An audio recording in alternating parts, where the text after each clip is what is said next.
Olá, hoje vamos concluir o capítulo 6 de Apocalipse e vamos continuar hoje então falando sobre os 7 selos e vamos comentar hoje então, vamos falar um pouquinho sobre o sexto selo ou a sexta dispensação ou também o sexto cavaleiro, né? Este período ele vai compreender dos 1000 anos após Cristo até os dias atuais. Quando falamos sobre esses 1000 anos, esses períodos de tempo, não podemos pensar que eles são exatos. Na verdade, pode ser um pouco mais, um pouco menos. Os cálculos não são exatamente 1000 anos, mas são períodos mais ou menos que compreendem 1000 anos, né? Então por isso nós falamos de dispensações, né? Foram 4 dispensações até o nascimento de Cristo e agora nós estamos na segunda dispensação ou segundo milênio após o nascimento de Cristo, né? Após a era cristã. Então esse período ele vai compreender exatamente no ano 1000 depois de Cristo até os dias atuais. E o que o apóstolo João ele vislumbrou, ele viu nessa oportunidade na ilha de Patmos em que o Senhor revela para ele as coisas que iriam acontecer, né? Eu anotei algumas coisas interessantes que estão nas Escrituras e a gente vai tentar discorrer um pouquinho sobre elas. Primeiro, que a Bíblia ela é repleta de simbolismos. Da sua tradução, né, da sua escrita original, passando por tantas traduções até o nosso português, muitas partes claras da Bíblia foram, digamos, suprimidas, né? Foram prejudicadas, né? Então temos alguma dificuldade para entender algumas coisas que estão escritas na Bíblia. Sem falar também que quando falamos do Apocalipse, nós não podemos ter digamos, uma interpretação literal. Por quê? Porque, primeiro, que naquela época, vamos pensar assim, naquela época não existiam trens de ferro, não existiam aviões, né? Não existiam internet, não existia internet. Então, como que João poderia descrever essas coisas? Ele teria que usar alguns simbolismos. Por exemplo, quando ele quisesse falar sobre aviões, ele poderia usar as asas dos pássaros, né? Então, pássaros voando, então as asas poderiam ser essa capacidade de locomoção, né? Quando ele quisesse falar, por exemplo, sobre a ciência, a tecnologia, sobre essas invenções, essa capacidade de visão, ele poderia falar, por exemplo, dos olhos dos animais, né? Que talvez ele poderia estar indicando a inteligência, o conhecimento, né? Então, por isso a Bíblia ela é feita de simbolismos que a gente tem que ter um pouquinho de cuidado, né, quando nós falamos sobre ela, né? E as Escrituras de hoje vão estar em Apocalipse, no capítulo 6, no versículo 12.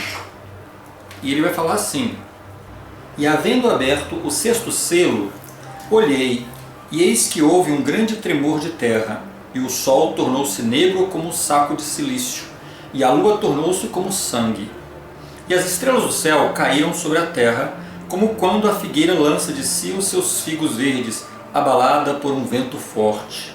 E o céu retirou-se como um livro que se enrola, e todos os montes e ilhas se moveram dos seus lugares.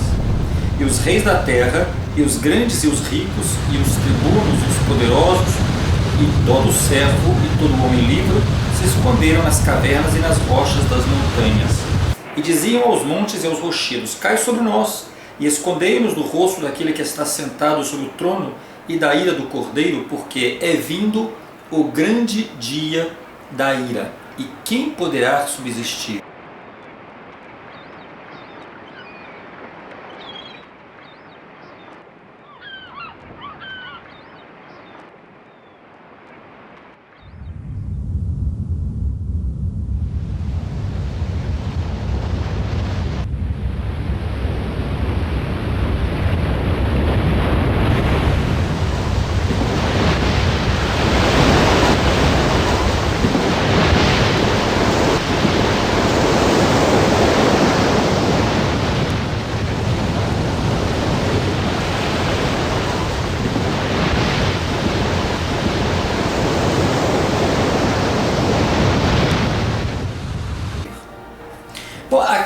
ele fala sobre algumas coisas muito fortes, porque é exatamente o milênio, a dispensação que antecede o fim.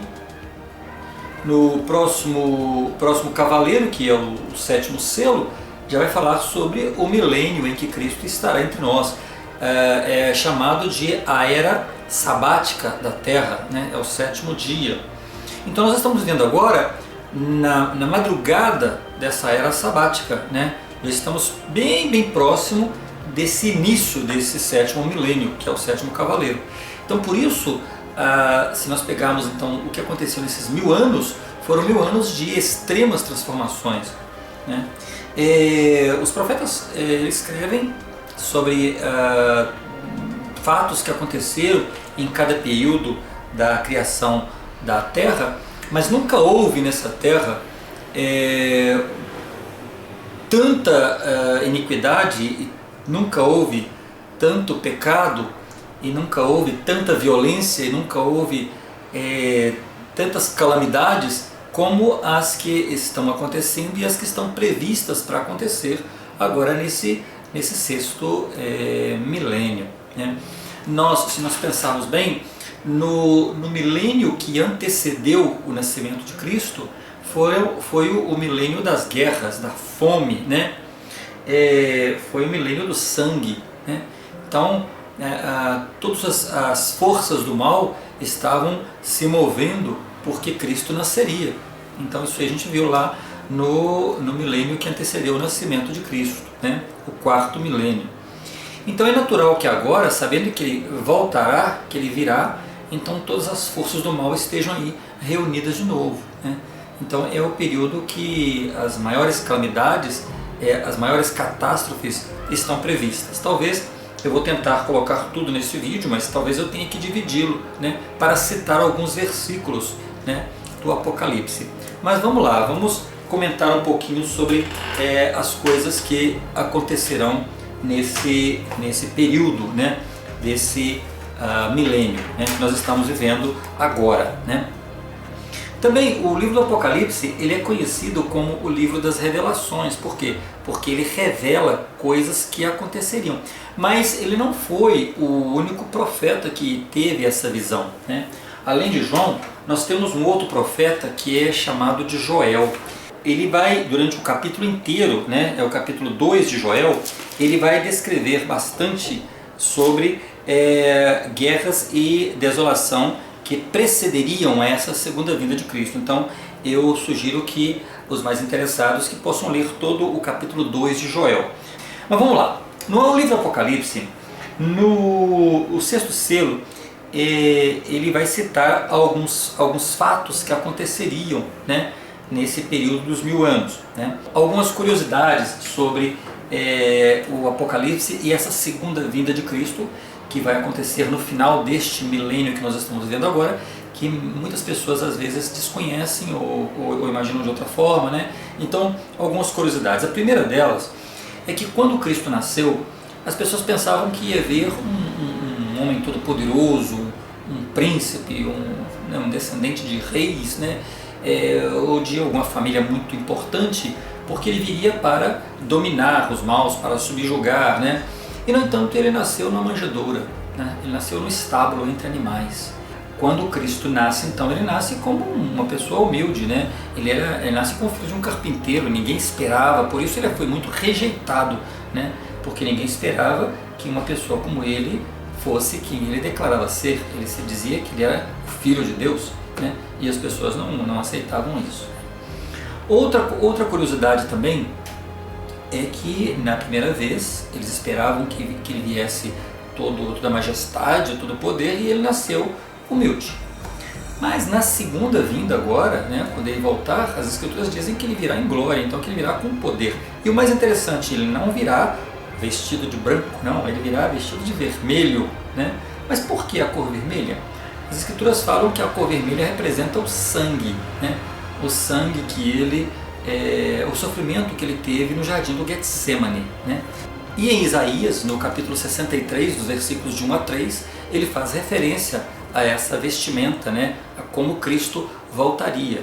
E ele diz assim: quem é este que vem de Edom, de Bozra, com vestes tingidas, este glorioso com a sua vestidura que marcha com sua grande força, eu que falo em justiça, poderoso para salvar, porque estás vermelho na tua vestidura e as tuas vestes como aquele que pisa no lagar? Eu sozinho pisei no lagar, e dos povos ninguém se achava comigo, e os pisei na minha ira, e os atropelei no meu furor, e o seu sangue foi aspergido sobre as minhas vestes, e manchei toda a minha vestidura. Então aqui ele faz referência, né, a essa cor vermelha. Ele fala, porque estás vermelho na tua vestidura e as tuas vestes como aquele que pisa no lagar, né? Então é uma referência que Isaías fala sobre essa segunda vinda de Cristo. Mas lá em Apocalipse, já no Novo Testamento, ele também, o João, ele teve a visão da vinda de Cristo, e olha a referência que ele faz aqui em Apocalipse, no capítulo 19. E estava vestido de uma veste salpicada de sangue, e o seu nome chama-se o Verbo de Deus. Então, para quem já leu lá em João, quando ele fala no princípio era o Verbo, e o Verbo estava com Deus, e o Verbo era Deus, então aqui ele faz referência, olha, e ele estava vestido de uma veste salpicada de sangue, e o seu nome chama-se o Verbo de Deus. Então, por que ele vem com essa veste salpicada de sangue, né, com essa veste vermelha? Porque, na verdade, ele vem representando o sofrimento no jardim do Getsemane, né, onde ele expiou por todos os pecados da humanidade. Essa é a forma como ele retorna, né? Então, imaginemos, por exemplo, o céu, né, se abrindo como um rolo, e ele vem com seus anjos e ele todo de vermelho, né? No próximo vídeo eu então farei referência a alguns pontos específicos do Apocalipse para poder esclarecer alguns temas que fazem referência ainda nesse período, né? Nesse período milenar, né, que estamos vivendo. Algumas referências eu farei, e farei referência sobre alguns pontos bem esclarecedores que estão em Apocalipse sobre a era sabática ou o sétimo milênio da Terra. Por hoje é só.